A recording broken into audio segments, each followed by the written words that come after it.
मसाले लाए हैं फ्रेश लॉक टेक्नोलॉजी, जो रखे मसालों को हर समय फ्रेश। गोल्डी मसाले। नमस्कार, देवभूमि के दंगल में आप सभी का स्वागत है। मैं हूं आपके साथ ही शुक्ला और देवभूमि के दंगल में बात करेंगे सियासत जारी, पूर्व विधायक की गिरफ्तारी।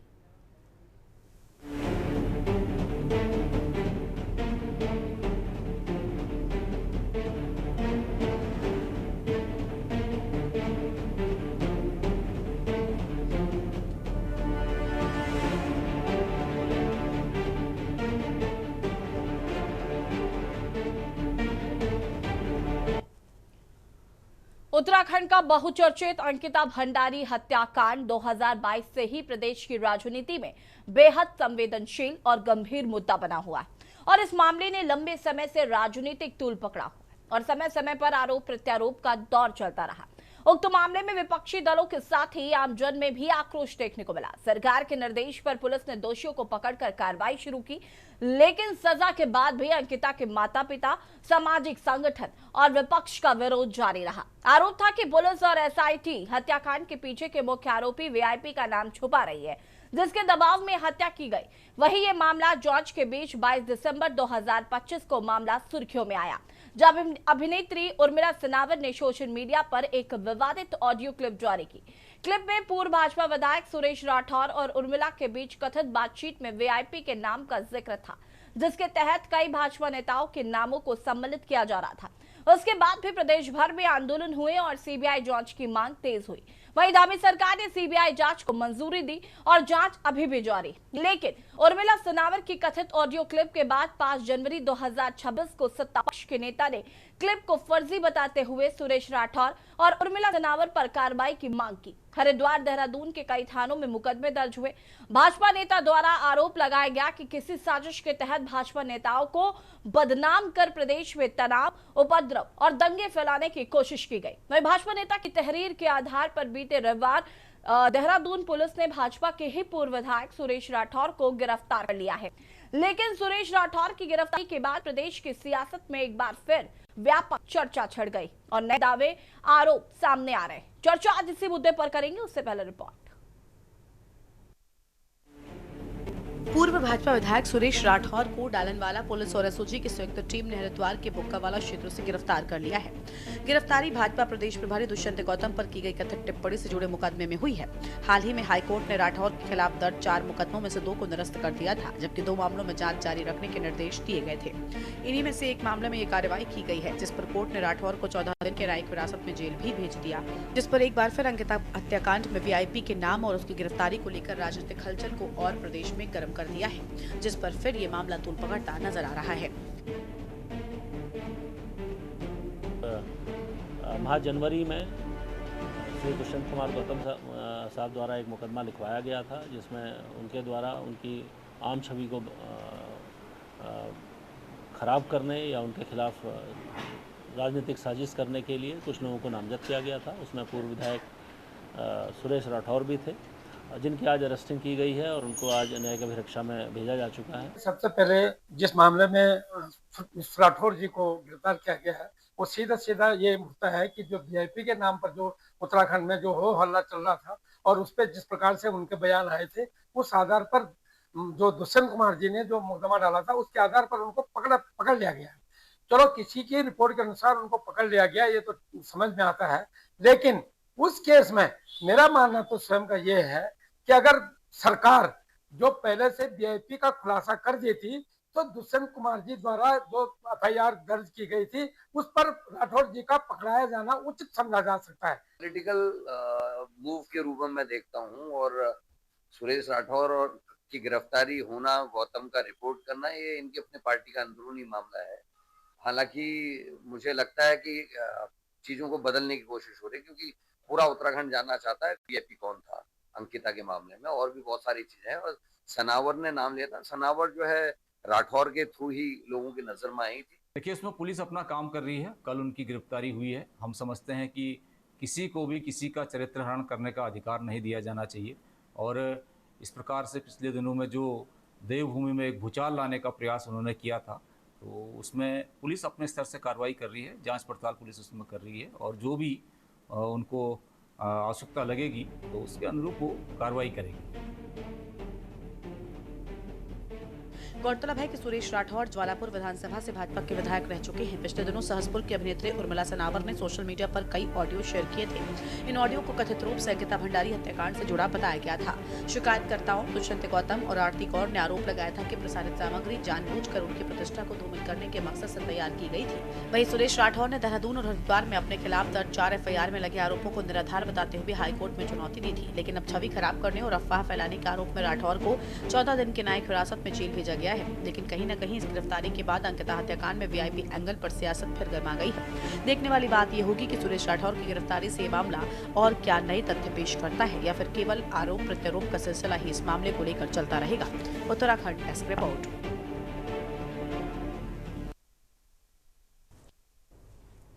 और चर्चा इसी मुद्दे पर करेंगे। मेहमान हमारे साथ जुड़ चुके हैं, उनसे आपका परिचय करा देते हैं। मनोज सैनी जी वरिष्ठ नेता कांग्रेस हमारे साथ जुड़ चुके हैं। दीपक रावत जी केंद्रीय प्रवक्ता UKD हमारे साथ जुड़ चुके हैं। कुलदीप सिंह जी वरिष्ठ पत्रकार हमारे साथ जुड़ चुके हैं। सबसे पहले तो आप सभी का बहुत बहुत स्वागत है और शुरुआत मनोज जी से करते हैं। मनोज जी, जब धामी सरकार ने विपक्ष और जनता की मांग को स्वीकार करते हुए CBI जांच की मंजूरी दी और CBI को जांच सौंप दी गई, तो कांग्रेस का विरोध किस बात पर है? जो अंकिता भंडारी का मुद्दा है, ये उत्तराखंड का ही नहीं पूरे देश के लिए एक संवेदनशील मुद्दा है।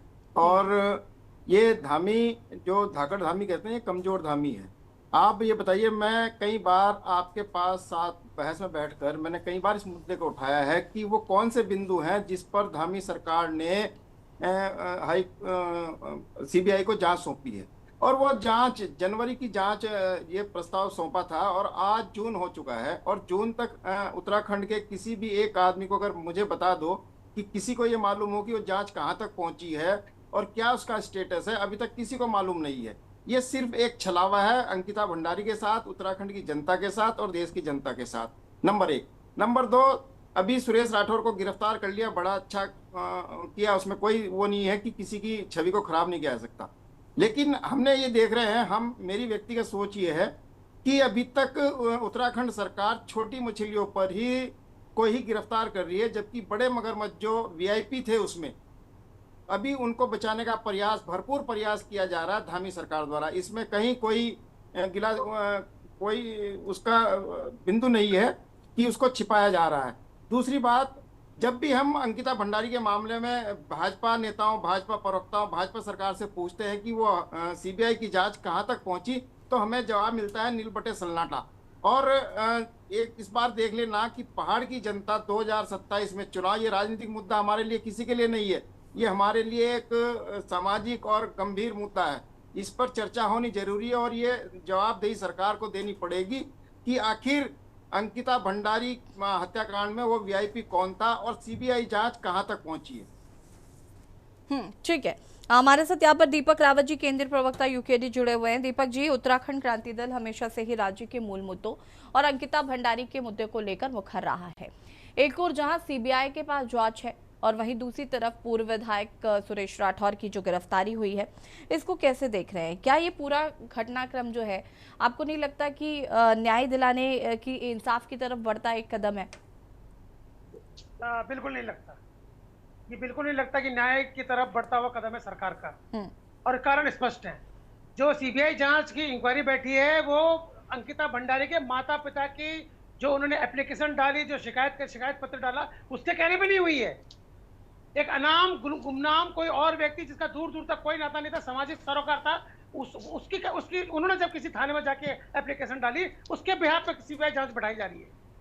यानी कि आप जो माँ बाप थे, जो माँ बाप, स्वयं मुख्यमंत्री ने मंचों से कहा मैं मुलाकात कर रहा हूँ, माता पिताओं के दुख को, उनके बातों को सुन रहा हूँ, और जब माता पिता ने कहा कि हमें CBI जांच से कम मंजूर नहीं है, तो उनकी जो एप्लीकेशन थी, उनकी जो शिकायत पत्र था, उस शिकायत पत्र के आधार पर नहीं करी CBI जांच। एक अनिल जोशी जी है, सामाजिक कार्यकर्ता, कहां से आए, दूर दूर तक उनका कोई संबंध नहीं था इस संबंध में अंकिता भंडारी के प्रकरण में, लेकिन कहां से आए, किसके कहने पे आए, क्यों आए, ये स्वयं जवाब देंगे। उनकी एप्लीकेशन के, उनकी शिकायत पत्र के आधार पर सरकार ने जांच बैठाई है। क्या कारण थे?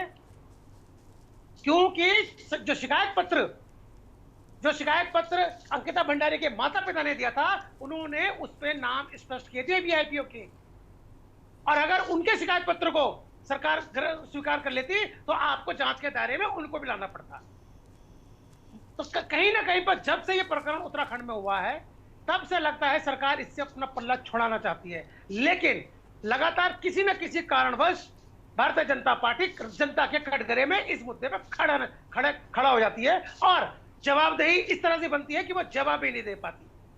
सीबीआई जांच की बात करिए, आज जो प्रकरण दोबारा से चर्चाओं में आया है, गंगवार जी का जाना, जिस प्रकार से पूर्व विधायक भारतीय जनता पार्टी के रहे, जिला अध्यक्ष हरिद्वार रहे, स्वर्गीय हमारे भवन चंद खंडूरी जी मुख्यमंत्री थे, उनके कार्यकाल में दर्जाधारी मंत्री रहे, और भारतीय जनता पार्टी के कार्यकलापों के बारे में उनका कच्चा चिट्ठा खोलने के मामले में किसी विपक्ष ने नहीं कोई कमी पेशी करी।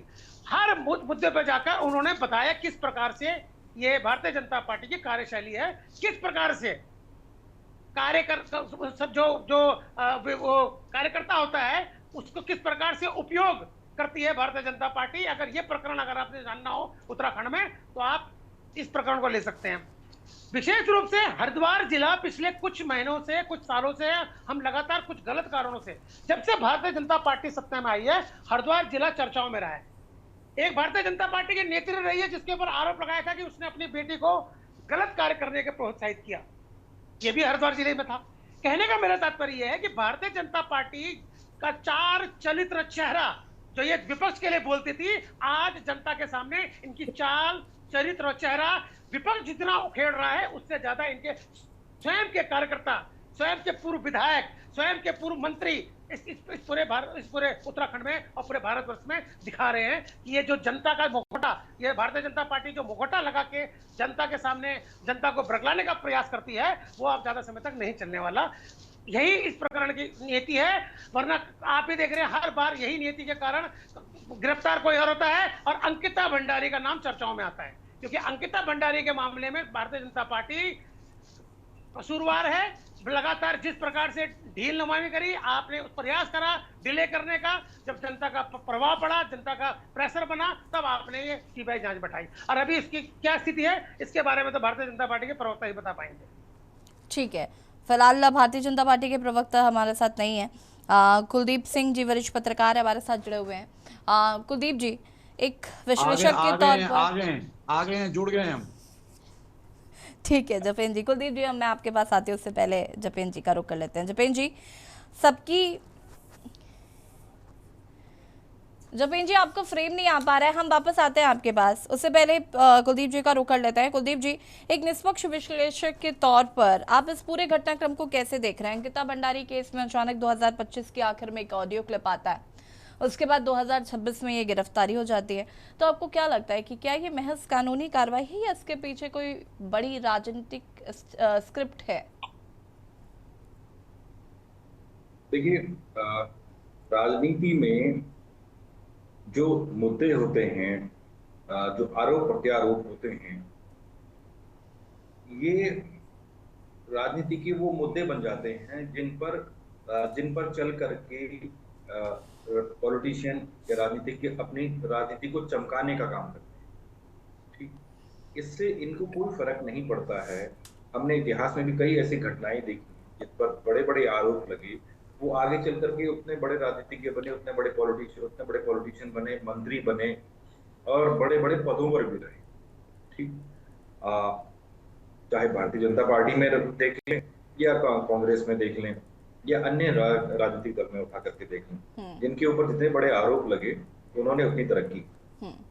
लेकिन उत्तराखंड के संदर्भ में अंकिता भंडारी का जो मुद्दा है, ये इतना गंभीरता से आगे बढ़ रहा है जिस चीज को लेकर के, और हम देख रहे हैं लगातार जनता के बीच में एक राय कायम होती जा रही है और एक नैरेटिव भी बन रहा है कि इस प्रकरण में जो कुछ हुआ, चाहे वो मई 2025 को कोटद्वार की अदालत ने पुलकित आर्य और उसके अलावा जो दो अन्य साथी थे अंकित गुप्ता और सौरभ भास्कर को जो सजा सुनाई, उसके प्रति भी जनता ने संतुष्टि नहीं जाहिर की। हालांकि इन लोगों को कठोर आजीवन की सजा मिली, लेकिन जनता का मानना यह है कि इसमें कोई और भी संलिप्त हैं जिनको वीआईपी सर्विस के नाम पर ये पूरा घटनाक्रम हुआ। और वो वीआईपी कौन था?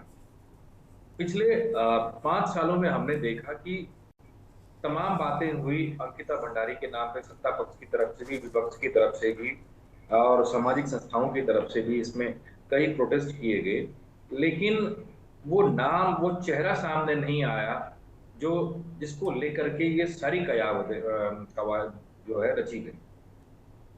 आप देखिए कि 5 जनवरी को दुष्यंत गौतम जो भारतीय जनता पार्टी के पदाधिकारी हैं, वो देहरादून की डालनवाला कोतवाली में एक लिखित तहरीर देते हैं कि भाजपा के पूर्व विधायक सुरेश राठौर और उन्हीं की साथी जो हैं अभिनेत्री उर्मिला सनावर जो हैं, इनकी जो बातचीत है जिनको सोशल मीडिया पे जो प्रसारित हो रही है, उन तमाम सारी चीजों ने अंकिता भंडारी प्रकरण को लेकर के, उसमें गट्टू के नाम से जो चीजें कही गई कि ये गट्टू कौन है, ठीक है, उस तरीके से जो बातें निकल कर रिकॉर्डिंग है, तो उसमें मेरी छवि धूमिल हो रही है। इसको लेकर के वो एक मुकदमा दर्ज कर।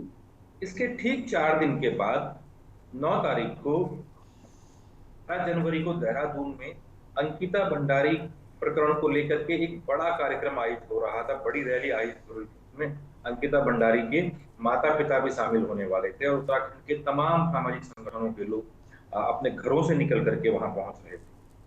तो इसको देखते हुए सरकार को लगा कि अब चीजें नियंत्रण से बाहर हो सकती हैं, तो सरकार ने 9 जनवरी को आनंद फानंद में एक निर्णय लिया और अचानक से एक व्यक्ति प्रकट होते हैं जो पर्यावरण के नाम पर काम कर रहे हैं।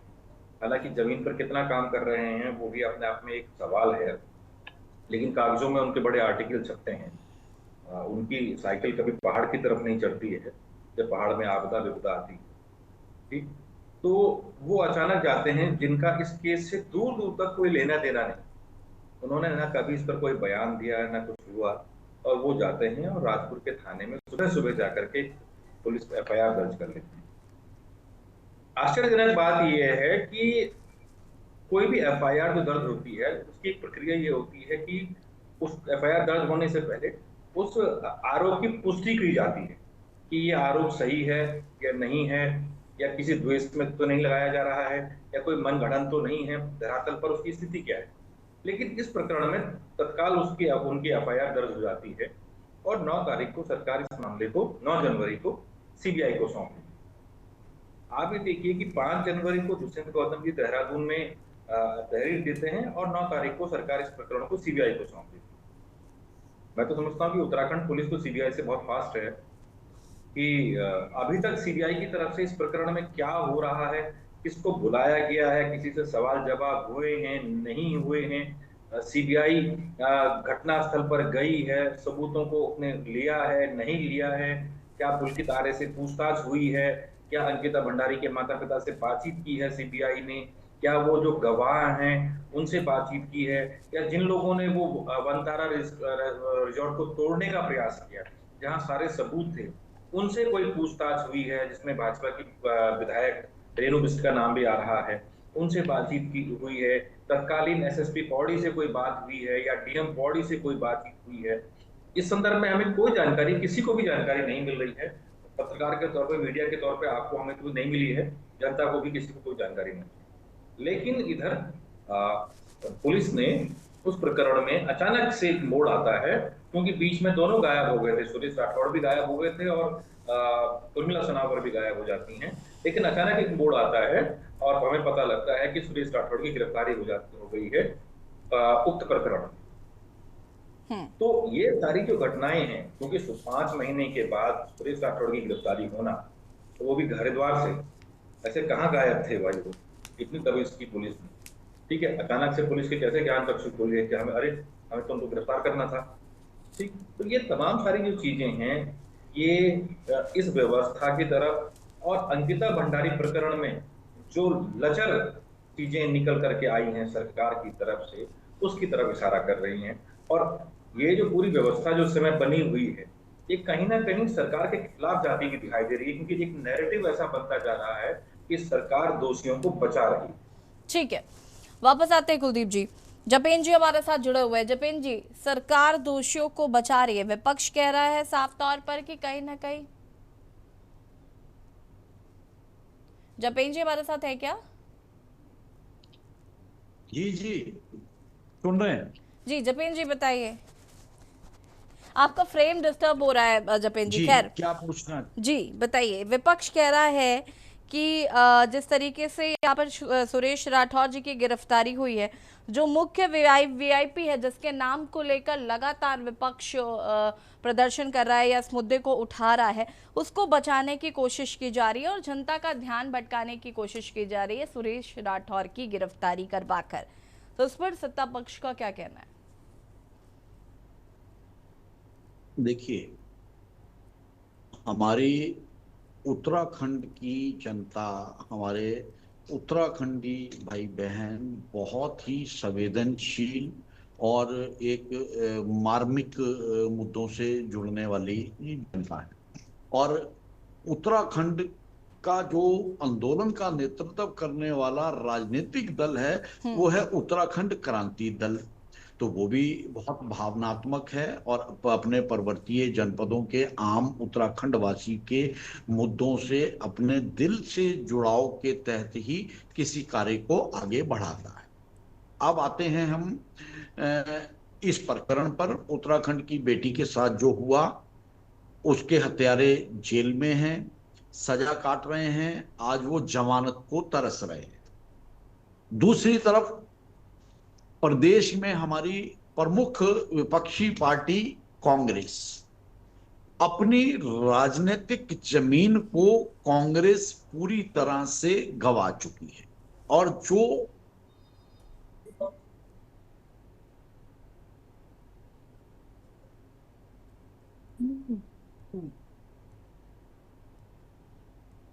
ठीक है जपेन जी, आपका फ्रेम फिर से फ्रीज है। आप सभी हमारे साथ बने रहिएगा, चर्चा को आगे बढ़ाएंगे और बात करें सियासत जारी पूर्व विधायक की गिरफ्तारी। रुकेंगे एक छोटे से ब्रेक के लिए, जो हाजिर होते हैं।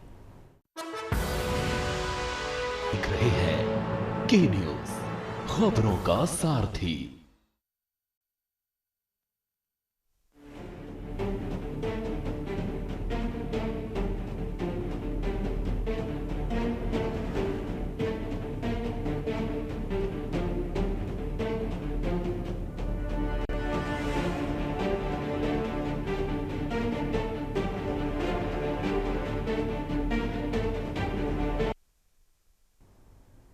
ब्रेक के बाद एक बार फिर से आप सभी का स्वागत है और बात कर रहे हैं सियासत जारी पूर्व विधायक की गिरफ्तारी। चर्चा इसी मुद्दे पर कर रहे हैं। जपेन जी भारतीय जनता पार्टी के प्रवक्ता हमारे साथ जुड़े हुए। जपेन जी, अपनी बात को पूरा कर सकते हैं आप? जी, तो हमारा उत्तराखंडी समाज और उत्तराखंडी समाज का और जो उत्तराखंड की लड़ाई लड़ने वाला हमारा उत्तराखंड का उत्तराखंड क्रांति दल राजनीतिक नेतृत्व की बात करता है, तो निश्चित तौर पर हम सबका सम्मान करते हैं। संवेदनशील है, अपने मुद्दों से जुड़ाव महसूस करता है और इसी का लाभ उठाते हुए प्रदेश में एक ऐसा नैरेटिव फिक्स करने का एक घटना हुई। घटना के दोषी पुलिस ने पकड़ लिए। उत्तराखंड के युवा मुख्यमंत्री धामी जी ने खुले तौर पर ऑन स्क्रीन ऐलान करा कि इन दोषियों को मैं बाहर नहीं आने दूंगा। सरकार ने उसकी पूरी पैरवी करी, उसकी सीबीआई जांच बैठा दी। अब उस बच्ची की शहादत के ऊपर प्रमुख विपक्षी दल कांग्रेस की सियासत की साजिशें शुरू हुई। हमारे शब्दों पे ध्यान दीजिएगा, सियासत की साजिशें शुरू हुई। एक पूर्व विधायक, ठीक है, आप हम पे आरोप लगा सकते हैं जी भाजपा का विधायक है, भाजपा का, अगर भाजपा का विधायक है, उत्तराखंडी है, उसके चरित्र का और उसकी जीवन शैली का ठेका तो नहीं ले सकते ना पार्टी की विचारधारा। जो व्यक्ति अपने जीवन शैली में, अपने कुकर्मों में, अपने व्यवहार में खरा ना उतरे, तो उससे पूरी पार्टी तो नहीं ना कलंकित होती ना। वो उनका व्यक्तिगत आचरण है, वो उनकी व्यक्तिगत जीवन शैली है, वो उनका व्यक्तिगत साजिशों का दौर था। और वो कहीं ना कहीं उस साजिशों के दौर में कुछ हमारे भी और कुछ इनके, हमारे सैनी जी के जो मेन साजिश करता थे, वो सब शामिल हो गए। यूकेडी को तो उसमें ना चाहते हुए भी उनकी भावनाओं को कैश करते हुए हमारे उत्तराखंड के भाई बहनों की उन्हें उसमें घसीट लिया गया, या यूं कह दीजिए कि वो सेंटिमेंटल, क्योंकि सेंटिमेंटल इशू था तो वो अपने आप उसमें शामिल हो गए। ये इस प्रदेश का दुर्भाग्य है। हमारे कुलदीप जी बहुत सीनियर जर्नलिस्ट हैं, ऑन स्क्रीन हम कुछ भी कहें लेकिन हकीकत मीडिया को भी मालूम है। आप केवल और केवल अपनी खोई हुई राजनीतिक जमीन तलाशने के लिए किसी के चरित्र को और किसी के जीवन को कलंकित कैसे कर सकते हैं? कांग्रेस ने एक नैरेटिव फिक्स करने का प्रयास करा कि वीवीआईपी के नाम से पहले एक नाम, फिर दूसरा नाम, फिर तीसरा नाम। जब देखा ये नहीं हो रहा है तो उन्होंने उस पे पूरी तरह से उस मुद्दे का राजनीतिकरण करने का कार्य किया। तो इससे पूरे देश में हम उत्तराखंड वासियों का, उत्तराखंड के नेतृत्व का क्या संदेश गया? क्या बहुत अच्छा संदेश गया? नहीं। राजनीतिक द्वेष होता है। भारतीय जनता पार्टी के संसद में केवल 2 एमपी हुआ करते थे, लाल कृष्ण आडवाणी जी और अटल बिहारी वाजपेयी जी। राज्यों में हमारे पास विधायक नहीं थे, राज्यों में विधायक नहीं थे, राजनीतिक जमीन तैयार करना मुश्किल हो रहा था, राजनीतिक जमीन ढूंढने नहीं मिलती थी। लेकिन लांछन की राजनीति, कलंक की राजनीति, बेहुदे आरोप प्रत्यारोप की राजनीति भारतीय जनता पार्टी की विचारधारा में ना है, ना भविष्य में नजर आएगी। लेकिन दूसरी तरफ अपने तुष्टीकरण की राजनीति के लिए, अपने अलगाववाद की राजनीति के लिए, अपने आतंकवाद की राजनीति के लिए, अपनी सेना के अपमान की राजनीति के लिए, देश के निर्बल पिछड़े वर्ग को छलने की राजनीति के लिए, देश को अपमानित करने की राजनीति के लिए, सनातन को अपमानित करने की राजनीति के लिए जो कुख्यात दल है वो केवल और केवल एक भारतीय राष्ट्रीय कांग्रेस, जिसके जनक भी एक अंग्रेज अधिकारी थे। मनोज जी, तो अब वो भी हमारे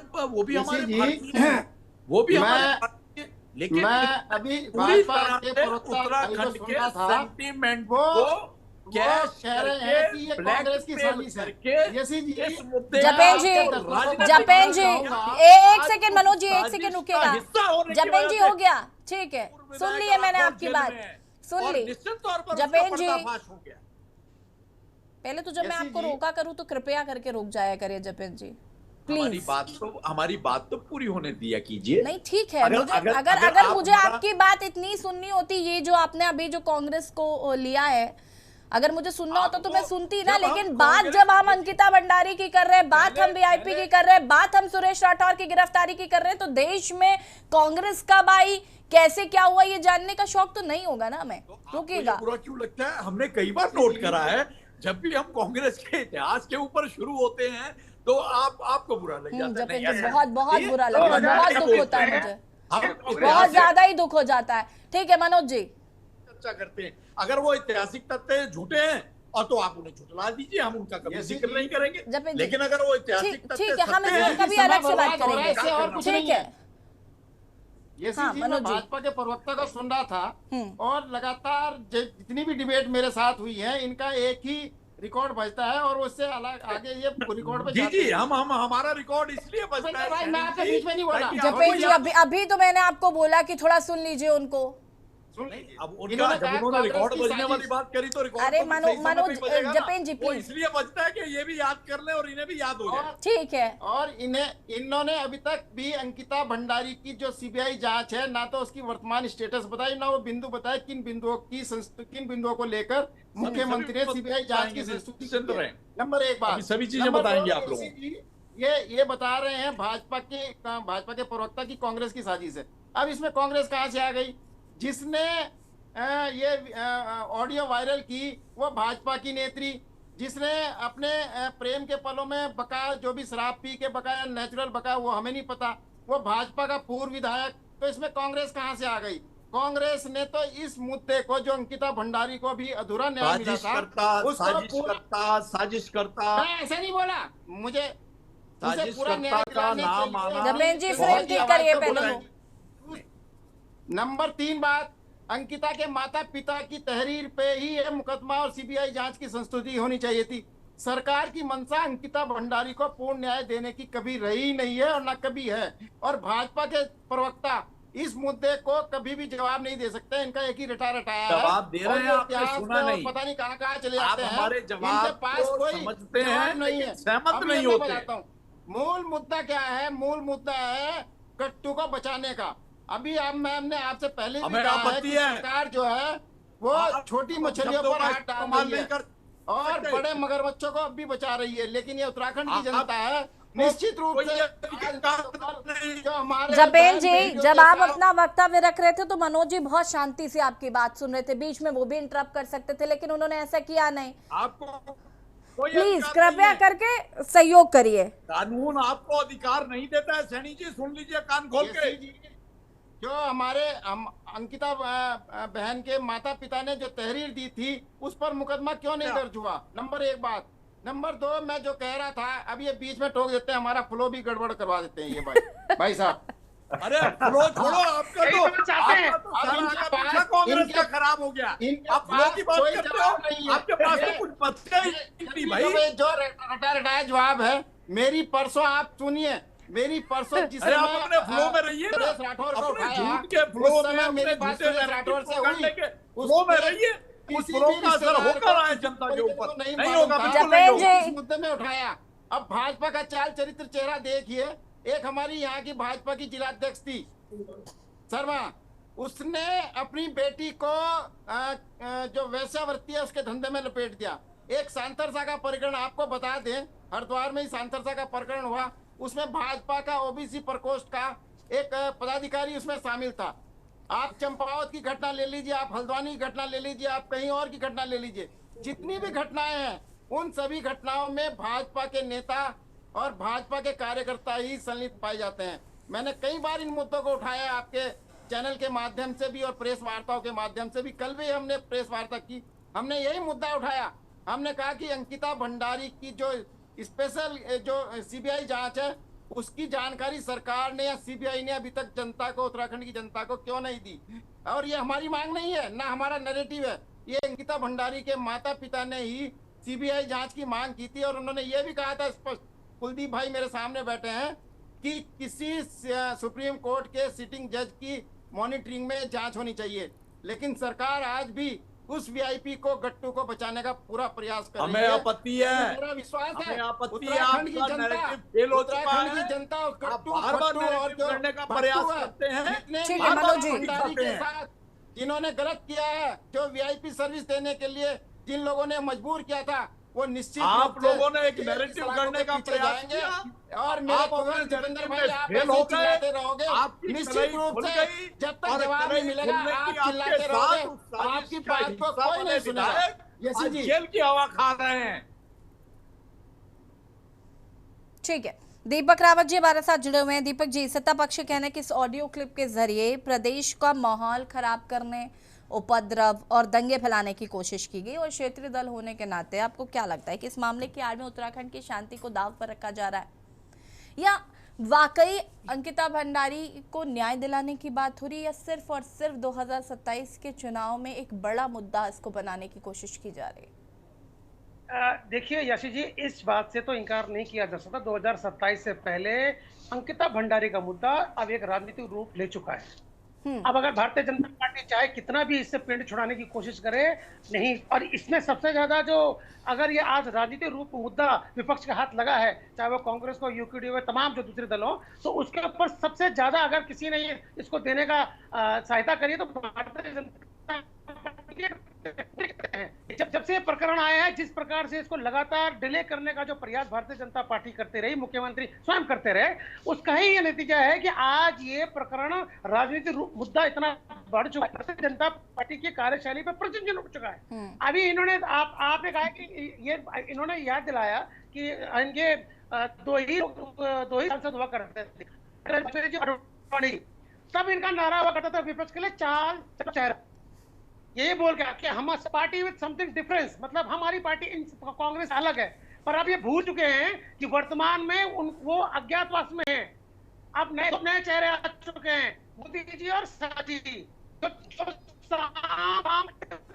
क्यों? अगर सिर्फ एक चीज को याद रखते हैं कि यदि आपके अंदर काबिलियत है सीट निकालने की, यदि अंदर काबिलियत है आप नेता बनने की या लीडर बनने की, तो आपके अंदर कुछ भी आपने किया हो पूर्व में वो सब जायज है। क्योंकि साम दाम दंड भेद की तरह आपको अपनी सरकार बनानी है, आपको अपना नेतृत्व साबित करना है। तो जो जिस सुरेश राठौर की बात मैं कर रहा था, ये कौन से कालखंड में आया है पूछिए ना। तब इनका ये पैमाना कहाँ था? मैंने तो इतिहास बताया कि वो जो महानगर अध्यक्ष था हरिद्वार का, जिला अध्यक्ष था हरिद्वार का, उसके बाद वो खंडूरी जी के कार्यकाल में खंडूरी जी के कार्य में लाल बत्ती धारी था, उसके बाद विधायक का टिकट भारतीय जनता पार्टी ने दिया, और आज कह रहे हैं उनका व्यक्ति। तो चार चलित चेहरे का मतलब क्या होता है? सार्वजनिक जीवन में यदि कोई व्यक्ति आता है तो अपना चरित्र उसको सही रखने का काम उसका है। तो ये क्या कहना चाहिए? आज अगर वो जेल में चले गए तो ये उनको ये कहना चाह रहे हैं कि इनको नजर नहीं आया? जब इन्होंने विधायक का टिकट दिया तब उनका चाल चरित्र ठीक था, और जब वो विधायक बन गया तब बिगड़ा। ये कहना चाह रहे हैं आप? जैसे भारतीय जनता पार्टी ने उसे विधायक बनाया तब बिगड़ा। आप सुन कर रहे हैं, आप समझना। मैं आप वो नहीं समझाइए ना, जनता जो समझ रही है वो मैं व्यक्त कर रहा हूँ आपके सामने। जब आपने उसको विधायक का टिकट दिया तब क्या आपको नजर नहीं आया? आप तो कांग्रेस की हाथ का खिलौना बन गए। आप समझना कहाँ चाहते हैं? आप सच्चाई से दो चार कहाँ होना चाहते हैं? आप तो कांग्रेस के हाथ का खिलौना बन के काम कर रहे हैं।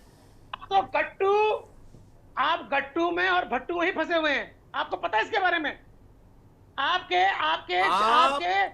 प्रदेश अध्यक्ष को उसने भट्टू बोला, आप सब कुछ नहीं कर पा रहे हैं। चरित्र हरण करने के अधिकार नहीं दिया कानून ने आपको। ये हमने नहीं बोला, किसी का काम करने का अधिकार नहीं दिया। जपेन जी, और जो साजिश करता थे वो बारी बारी सब जेल की सलाखों के पीछे जा रहे हैं। ठीक है, एक सेकंड दीपक जी, एक सेकंड रुकेगा। दीपक भाई वो गट्टू उर्मिला ने नहीं बोला, वो सुरेश राठौर ने बोला है। अरे तो भट्टू भी तो बोला, भट्ट जी को भट्टू भी बोला। दीपक जी, अजीबा दीपक जी, आप लोगों की कुछ सोचने समझने की शक्ति राजनीतिक सामाजिक तौर पर हाँ जपेन जी, अब आपसे लेंगे सोचने समझने की शक्ति। पहले मुझे इस बात का जवाब दीजिए। 4 साल हो गए हैं, 4 साल हो गए इस पूरे मामले को। वीआईपी जो मुख्य आरोपी है, वीआईपी है कौन है, या फिर ये सुरेश राठौर की जो गिरफ्तारी हो गई है ये इतिश्री हो गई यहाँ से? क्या जांच एजेंसियों जमीन जी प्लीज अपना फ्रेम ठीक कर लीजिए। क्या जांच एजेंसियों के अधिकारी इनका जवाब नहीं दे रहे हैं? हर चीज ऑन रिकॉर्ड है, कोर्ट में पेश की जा रही है। नहीं, और अभी आपने सीधे सीधे सुरेश राठौर जी का व्यक्तिगत हम ठेकेदार नहीं है किसी के। अभी जब कांग्रेस के कुछ लोग आपके पास आते हैं तो मुझे बहुत क्लियरली याद है जपे, एक second let me complete first. जपेन जी, जब कांग्रेस से कोई व्यक्ति भारतीय जनता पार्टी में आता है तो आप कहते हैं कि भारतीय जनता पार्टी की विचारधारा से प्रेरित होकर वो व्यक्ति हमारी पार्टी में आया। ठीक है, सुरेश राठौर जी अब ना वो आपकी विचारधारा से मिल रहे हैं, ना ही वो आपकी पार्टी से उनका व्यक्तिगत कोई लेना देना बचा है। सीधे सीधे पल्ला झाड़ लिया आपने, ऐसे कैसे हो सकता है?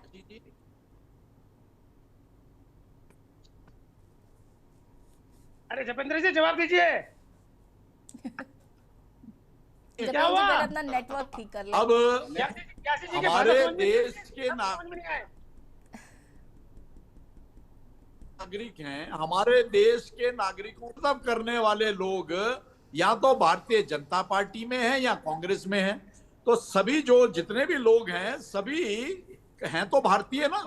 अब किसी का चरित्र, किसी की कार्यशैली अगर वो राष्ट्र विरोधी है तो फिर वो चाहे भारतीय जनता पार्टी में है या कांग्रेस में है तो उससे क्या उसे माफी दे दी जाएगी? और अगर सबसे ज्यादा चाह रहा हूं कि वो जो सीबीआई की जांच है वो किन बिंदुओं को लेकर की है और उसकी जांच रिपोर्ट क्या है अभी तक ना तो किसी मीडिया के पता है, ना उत्तराखंड की जनता को पता है। 6 महीने उसको संस्तुति किए हुए हैं और वो किस ऑफिस में इन्होंने दी है? सीबीआई ऑफिस में दी है, पीएमओ में दी है, गृह मंत्रालय में दी है। इसकी जानकारी भी कुंवर जपेंद्र जी को नहीं होगी।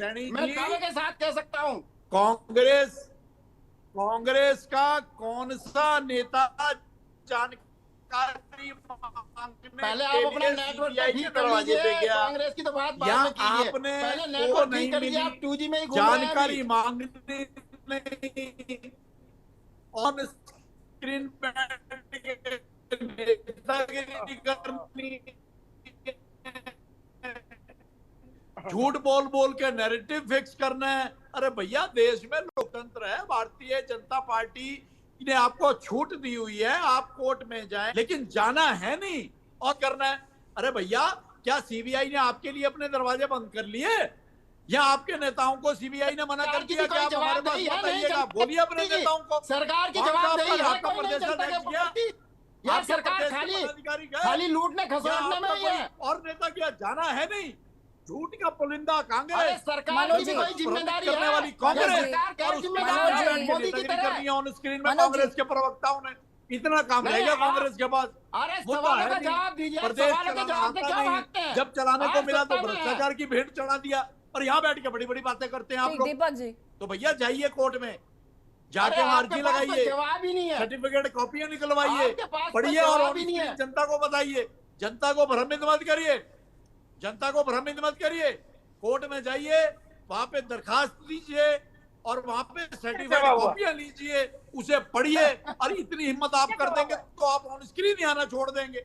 अगर इतना काम आप लोगों ने कर लिया तो फिर जनता के सामने झूठ कौन बोलेगा, फिर नैरेटिव कौन फिक्स करेगा? क्योंकि तब हम भी कहेंगे भैया भी परसों तुम कोर्ट से कागज निकलवा के लेके आए हो, हर चीज हर बिंदु के ऊपर तो चर्चा उसमें हो गई, हर बिंदु आपने पढ़ लिया, तो यहाँ कौन सा झूठ बोल रहे हो भैया? लेकिन वो काम नहीं करेंगे, के हिसाब से नहीं चलेंगे। ठीक है जपेन जी, जपेन जी शर्म आनी चाहिए आप लोगों को, कांग्रेसियों को सिर्फ चाह रहे हैं। ठीक है दीपक रावत जी। याशी जी, निश्चित रूप से भारतीय 2027 के चुनाव में अंकिता भंडारी एक बहुत बड़ा मुद्दा है। और अगर ये सुरेश राठौर की गिरफ्तारी होती है, उसमें उर्मिला सनावर की भी गिरफ्तारी होगी। कारण सबको पता है, जिस प्रकार के उन्होंने बयानबाजी किए हैं वो सब कहीं ना कहीं पर घूम फिर के बाद अंकिता भंडारी केस को ही प्रभावित कर रहे हैं। अब विषय यह है कि भारतीय जनता पार्टी कितना भी पल्ला छुड़वाने की कोशिश करे, ये मुद्दा उनसे चिपका हुआ है। अब ये मुद्दा लगातार सुर्खियों में बार बन रहा है। 2027 में मुद्दा आएगा। आप कह रही थी कि राजनीतिक रूप से भारतीय जनता पार्टी को नुकसान हो रहा था, वो इस मुद्दे से बचने की कोशिश कर रही है। अब भी यही है दीपक जी, हम भी यही हैं। उत्तराखंड की जनता बहुत समझदार है। उत्तराखंड की जनता इस झूठ और इस नैरेटिव को समझ चुकी है। चुनाव तो आते रहेंगे, जाते रहेंगे, लेकिन इस मुद्दे की सच्चाई उत्तराखंड की जनता के सामने आ गई है। किस तरह कांग्रेस ने साजिश रची, हमारा पूर्व विधायक उसमें शामिल हुआ, यूकेडी को उसका हिस्सा बनाया गया, ये सारी सच्चाई। Don't interrupt. मैं पूछना चाहता हूं आपके माध्यम से, जब से प्रदेश बना है और आज तक या तो भारतीय जनता पार्टी सत्ता में रही है, मुख्य विपक्ष पार्टी रही है। मैं पूछना चाहता हूं, जब डेमोग्राफी का बात करते हैं इस प्रदेश में, नहीं, लेकिन मैं विपक्ष से ये पूछना चाहती हूँ कि जब ये ऑडियो क्लिप सामने, एक सेकंड दीपक जी, देखिए बहुत हो गया सत्ता पक्ष से सवाल, एक सवाल तो विपक्ष से भी बनता है। सुन लीजिए जरा मैं क्या पूछ रही हूँ। मैं सिर्फ ये पूछना चाहती हूँ आपसे कि जब ये ऑडियो क्लिप आई तो कहा गया कि पूर्व विधायक की गिरफ्तारी नहीं हो रही, सरकार उनको बचा रही है, तमाम चीजें। उस समय भी तो ये प्रोपेगेंडा क्रिएट किया गया था। तो आज जब गिरफ्तारी हो गई तो मुद्दे से ध्यान भटका रहे हैं। आपने बिल्कुल ठीक प्रश्न करा, आपने बिल्कुल ठीक प्रश्न करा। जब तक अपराधी गिरफ्तार नहीं, क्यों आपने नहीं, एक सेकेंड, आपसे का ये मतलब तो नहीं हुआ कि मनोज सैनी जी ने सवाल नहीं उठाया? ऐसा नहीं है कि ये नहीं कहा गया कि सुरेश राठौर जी की गिरफ्तार क्यों नहीं हो रही? बावजूद भी ये झूठ परोसने से बाज नहीं आ रहे हैं। सुरेश राठौर को और उर्मिला सनावर को गिरफ्तारी की मांग विपक्ष ने कभी नहीं करी। विपक्ष ने कहा कि जो वो तथ्य उजागर कर रहे हैं, अगर साजिश करता हो गिरफ्तार नहीं करेंगे क्या भैया? जांच हो, वो जांच के विषय में कोई हिस्सा होगा, वो कैसे बच जाएगा? अब आपने गिरफ्तार कर लिया ना सुरेश राठौर को, तो जांच करिए। साजिश का हिस्सा होगा, वो कैसे बचेगा और कब तक बचेगा? नाम लिया, तथ्य निकल कर आए होंगे, वो मिले होंगे, इसीलिए ठीक है। मनोज जी एक सेकंड रुकिएगा, वरिष्ठ पत्रकार कुलदीप जी का रुख करते हैं। कुलदीप जी, ये जिस तरीके से सुरेश राठौर जी की गिरफ्तारी सीबीआई जांच के बीच में हुई और ये जो विपक्ष आरोप लगा रहा है कि मुद्दे को दबाने की कोशिश की जा रही है या फिर महज एक खाना पूर्ति है, या आप इसे कैसे देख रहे हैं? क्या अंतरकलह जो है, जो बीजेपी के अंदर एक अंतरकलह चल रही है, उसका भी ये एक उदाहरण है? क्योंकि जब सीबीआई जांच चल रही है उसके बीच में सुरेश राठौर की गिरफ्तारी। देखिए, उत्तराखंड में जो नाम उर्मिला सनावर और सुरेश राठौर की बातचीत से निकल करके आए, जो बार बार पुकारे जा रहे हैं, जिसमें बार बार गट्टू नाम आ रहा है, ठीक है, और लोगों ने एक नैरेटिव सेट कर दिया कि ये कौन हो सकता है, उसका एक चित्रण हो गया, और वो चित्रण जो है वो भारतीय जनता पार्टी से जुड़े हुए एक बड़े नेता का से वो जोड़ के देख रही है। देखिए, ये पूरा घटनाक्रम, इसको थोड़ा सा हमें समझने की जरूरत है इसकी, कि मार्च 2022 में उत्तराखंड में सरकार बनती है और माननीय पुष्कर सिंह धामी जो है मुख्यमंत्री बनते हैं। ठीक? सितंबर में एक घटना घटती है और एक लड़की का शव चीला जो नहर है उसमें प्राप्त होता है। पता चलता है कि इस लड़की का नाम अंकिता है और ये यहाँ एक रिजॉर्ट है वनतारा, उसमें रिसेप्शनिस्ट का काम करती थी, और ये सारी चीजें थी, और उससे कुछ वीआईपी सर्विस की बात, कुछ व्हाट्सएप चैट बाहर आती हैं उस लड़की, स्वर्गीय लड़की की और उसके दोस्त के बीच में, उसके जो मित्र हैं उनके बीच में, ठीक है, जिसमें वो रोती भी है और वो कहती है कि भाई मुझसे ये चीजें करवाने के लिए कहा जा रहा है, कौन है वो। ठीक, एक घटना होती है, सब कुछ आता है। उसके बाद अचानक से एक घटना ये घटती है कि वनतारा जो रिजॉर्ट है जहां ये घटना हुई थी उसको तोड़ दिया जाता है। जो सारी चीजें हुई, जब ये रिजॉर्ट तोड़ा गया, और इस रिजॉर्ट को तोड़ने में भारतीय जनता पार्टी की जो स्थानीय विधायक है उनका नाम बार बार उछल करके आया, उनके ऑडियो क्लिप निकल करके आए, और हमें ये भी पता लगा कि कोर्ट में जो बयान दर्ज हुए हैं उसमें जो बुलडोजर जिसने चलाया था। माफी के साथ एक बात कहना चाहूंगा, करेक्ट करना चाहूंगा, वनतारा रिजॉर्ट नहीं तोड़ा गया, वो वीआईपी रूम जिसमें वीआईपी सर्विस देनी थी उस रूम को तोड़ा गया ताकि वहां से साक्ष्य मिटाए जा सके। वनतारा रिजॉर्ट आज भी वहीं का जो कहते हो खड़ा हुआ है। जी बिल्कुल ठीक बात है, ठीक है, हाँ सही है। तो ये सारी चीजें हुई। अब जब ये घटना घटी तो उसके बाद जो नैरेटिव पलटा, वो नैरेटिव भारतीय जनता पार्टी के खिलाफ हो गया। क्यों? क्योंकि उसमें एक स्थानीय विधायक जो पार्टी के सत्ताधारी दल की विधायक है उसकी भूमिका निकल करके, उसके बाद जो घटनाक्रम आगे बढ़ता गया, जो वीआईपी का नाम निकल करके आने लगा, वो चीजें और पुख्ता होती गई। क्यों? क्योंकि उस रिजॉर्ट के इस हिस्से को तोड़ने में जहां पूरा घटनाक्रम हुआ था, जो एक तरीके से अति संवेदनशील था कानूनी दृष्टि से, जहां सबूतों को संरक्षित किया जाना चाहिए था जब तक वो जांच चल रही थी, ठीक है, तो ये नैरेटिव बिल्डअप होता गया। 2024 में लोकसभा चुनाव हुए, सबने देखा, चीजें हो गई। अब क्योंकि राज्य में विधानसभा चुनाव है और ये मुद्दा जो राजनीतिक रूप से इतना ज्यादा गर्मा गया है, अब राजनीतिक दलों को ये लग रहा है कि ये मुद्दा, विपक्ष को ये लग रहा है कि सत्ता की सीढ़ी बन सकता है, ठीक है, सत्ता पक्ष को ये लग रहा है कि ये उनके लिए मुश्किलें खड़ी कर सकता है, क्योंकि इस मुद्दे को लेकर के जो सत्ता पक्ष की तरफ से पहले गलतियां हुई, ठीक, चाहे वो रिजॉर्ट को तोड़ने वाली गलतियां थी या तमाम सारी चीजें जो निकल करके आई, जिसने एक नैरेटिव बिल्ड किया। और देखिए, जैसी मैं अक्सर कहता हूँ डिबेट्स में, आपकी डिबेट्स में भी दीपक भी रहते हैं और सभी लोग रहते हैं उसमें, कि राजनीति में सच और झूठ कुछ नहीं होता है, राजनीति में नैरेटिव होता है, और नैरेटिव जिसके पक्ष में चला गया वो सत्ता की कुर्सी पा लेता है, और नैरेटिव जिसके खिलाफ बन गया वो सत्ता से बाहर हो जाता है, ठीक है। तो यहाँ जो पूरा प्रकरण हो रहा है, इसमें न्याय अन्याय से कितने लोग जुड़े हैं ये अलग विषय है, लेकिन इसका जो पॉलिटिकल नैरेटिव जो गढ़ रहा है, वो कहीं ना कहीं सबको ये लग रहा है कि हमें नुकसान कर रहा है या हमें फायदा पहुंचा रहा है, और ये पूरी लड़ाई उसी की तरफ जाती हुई दिखाई दे रही है। जतिन जी, दीप जी, हम आपके एक तथ्य